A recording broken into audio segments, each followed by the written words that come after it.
So our first MCQ is a stimulus that is capable of producing an action potential in a neuron is आपके पास दो तरह के stimulus हो सकते हैं. अगर वो स्टिमुलस आपके रेस्टिंग मेम्ब्रेन पोटेंशियल को चेंज कर सकता हो, यानी कि वो आपका एक्शन मेम्ब्रेन पोटेंशियल जनरेट कर सकता हो, तो ऐसे स्टिमुलस को आप कहते हैं threshold stimulus, right. And the second one is a stimulus that is not capable of exciting or raising any response it is called. यानी कि अगर कोई स्टिमुलस है लेकिन वो आपके मेम्ब्रेन में कोई चेंज नहीं कॉज कर सकता, आपका रेस्टिंग मेम्ब्रेन पोटेंशियल नहीं कहना चाहिए, एक्शन मेम्ब्रेन पोटेंशियल में चेंज कर सकता, तो वो स्टिमुलस आपका कहलाता है सब threshold stimulus, right. Then our third MCQ is repolarization usually takes how long? So देखो, जब हमारा रेस्टिंग मेम्ब्रेन पोटेंशियल होता है उसके बाद आप मतलब मेम्ब्रेन जो है वो डीपोलराइज हो जाती है. डीपोलराइज होने के बाद वो दोबारा से रीपोलराइज होती है, और इस दोबारा से रीपोलराइज होने में उसको तकरीबन 10 to 30 मिली सेकेंड्स लगता है, right. And the fourth one is during depolarization which ions move inside, यानी कि जब आपका depolarization हो रही है तो कौन से आयंस हैं जो अंदर जा रहे हैं. So the correct answer is sodium. आपके सोडियम आयंस अंदर जाते हैं डीपोलराइजेशन में, राइट. और अगर आप रीपोलराइजेशन की बात करें, which ions move outside the membrane, तो मेम्ब्रेन के बाहर जो आयंस जा रहे हैं दैट आर पोटेशियम आयंस. तो आपने याद रखना है जब आप डीपोलराइजेशन की बात करेंगे तो सोडियम का इफ्लक्स हो रहा है, यानी कि सोडियम बाहर निकल रहा है, और जब आपके रीपोलराइजेशन की बात हो रही है तो आपका पोटेशियम अंदर आ रहा है मेम्ब्रेन के, राइट, यानी कि इनफ्लक्स हो रहा है. ओके, अब है during depolarization the membrane potential rapidly shifts from. So देखो, जब हमारा एक्शन पोटेंशियल होता है उसके अंदर आपका जो मेम्ब्रेन है वो नेगेटिवली चार्ज होता है इनसाइड, ठीक है, और वो नेगेटिव से पॉजिटिव हो जाता है जब आप डीपोलराइज कर देते हो मेम्ब्रेन को. मतलब जब मेम्ब्रेन डीपोलराइज होगी तो अंदर का जो पोटेंशियल है वो नेगेटिव से पॉजिटिव हो जाएगा, राइट. इसके बाद है during depolarization the influx of sodium ions is how many times more than the resting state. यानी देखो, डीपोलराइजेशन जब होती है तो सोडियम का इन्फ्लक्स हो रहा होता है, लेकिन ये आपसे पूछ रहे हैं कि रेस्टिंग स्टेट के मुकाबले में डीपोलराइजेशन के वक्त कितना ज्यादा सोडियम का इन्फ्लक्स होता है. So the correct answer is 10 times, ठीक है, 10 टाइम्स ज्यादा, यानी कि 10 गुना ज्यादा आपका सोडियम का इन्फ्लक्स होता है.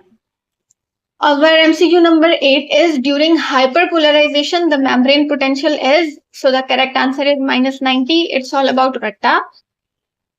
So next one is the refractory period persist for. ठीक है, refractory period देखो वो period होता है जब आपका membrane के अंदर action potential cause हो जाता है, response कहना चाहिए आपके न्यूरॉन में पैदा हो जाता है, तो उसके बाद न्यूरॉन सेकेंड स्टिमुलस या कहना चाहिए सेकेंड नर्व इम्पल्स कॉज करने के लिए थोड़ा सा गैप लेती है. उस गैप को आप कहते हो रिफ्रैक्टरी पीरियड, और it's just for only 2 milliseconds, right.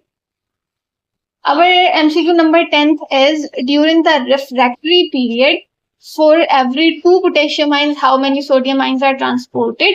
ये भी एक कहना चाहिए रट्टे वाली चीज है कि अगर आपके 2 सोडियम आइंस ट्रांसपोर्ट हो रहे होंगे तो 2 पोटेशियम आइंस ट्रांसपोर्ट हो रहे होंगे तो उसके मुकाबले में कितने सोडियम आइंस ट्रांसपोर्ट होंगे, that are 3.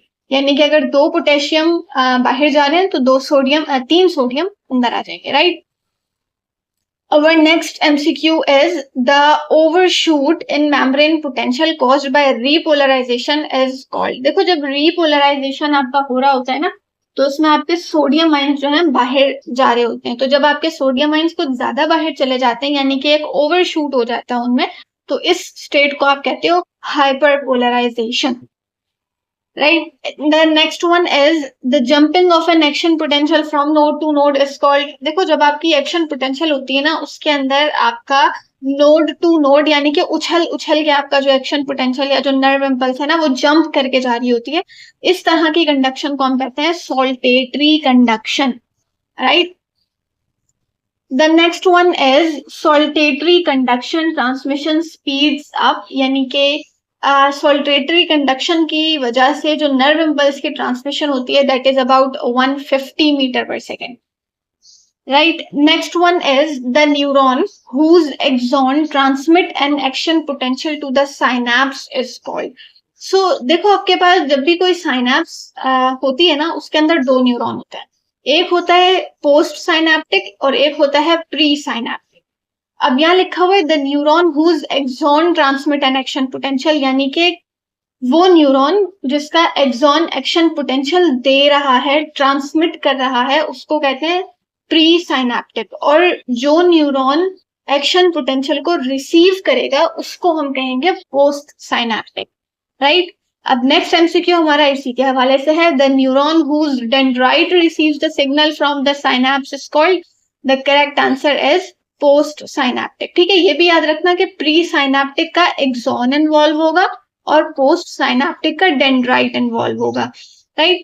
Next one is the gap between pre synaptic and post synaptic, very very easy, that is synaptic cleft. यानी जब आपके दो न्यूरॉन्स मिल रहे होते हैं ना, यानी कि प्री साइनेप्टिक और पोस्ट साइनेप्टिक, तो इनके दरमियान एक छोटा सा जंक्शन होता है, एक छोटा सा गैप होता है, that is called synaptic cleft, right. Electrical synapses are most common in, so the correct answer is in vertebrates. Electrical synapses आपकी ज्यादातर उन लोगों में होती हैं, उन एनिमल्स में होती हैं जो इनवर्टिब्रेट्स होते हैं, मतलब जिनमें वर्टिब्रल कॉलम नहीं होता है। The next one is the vast majority of synapses in vertebrates is called, यानी कि वर्टिब्रेट्स के अंदर ज्यादातर आपकी कौन सी कहना चाहिए साइनेप्स हो रही होती है। तो जब हमने देखा कि इन वर्टिब्रेट्स में आपकी जो कॉमन है दैट इज इलेक्ट्रिकल साइनेप्स, और जो वर्टिब्रेट्स में कॉमन है दैट इज केमिकल साइनेप्स। ठीक है, अब यहाँ पर है synaptic vesicles are packed with chemicals called. आपके पास जब आप ये साइनेप्सिस वाला टॉपिक पढ़ते हैं, इसमें आप देखते हैं कि आपके पास जो न्यूरॉन होता है उसके अंदर कुछ साइनेप्टिक वेसिकल्स होती हैं, और साइनेप्टिक वेसिकल्स के अंदर पैक हुए हुए होते हैं न्यूरोट्रांसमीटर्स।